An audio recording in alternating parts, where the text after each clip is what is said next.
هو المتحرش مريض نفسي؟ ايه المتحرش مريض نفسي لان ماكو واحد عاقل يسوي هاي الامور. المتحرش لا مريض نفسي ولا مريض عقلي وكل شيء ما بيه. شلون مو تقولون عنده خربطه بعقله وخربطه بتصوراته ويشوف الناس ما ادري شلون؟ خربطه بتصوراته مو معناه مريض نفسي. انت اذا بحثت شويه ودورت راح تلاقي كتاب اسمه ICD-10 او ICD-11، كتاب التصنيف الدولي للامراض.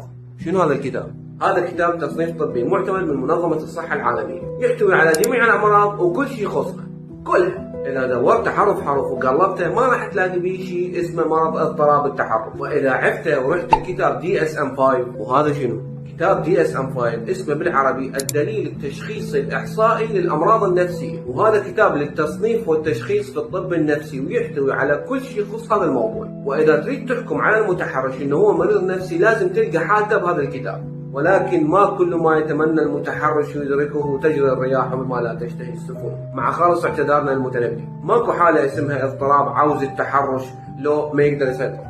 وازيدك من الشعر بيت اصل الغلط انك تقول عن المتحرش مريض نفسي او عقلي، لانك قاعد تساويه مع الامراض النفسيه والعقليه او مع مرض الاكتئاب الحاد مثلا. ولو تشوف كميه المعاناه اللي يعانوها المرضى والفرق بين هذا وذاك ما كان قلت بيوم من الايام المتحرش مريض نفسي او عقلي، لان هو يسوي هيك بكيفه وبمزاجه ولازم يتعاقب حتى يوقف عند حده هو وغيره. اما بالنسبه لعقليه البنات في هذا الموضوع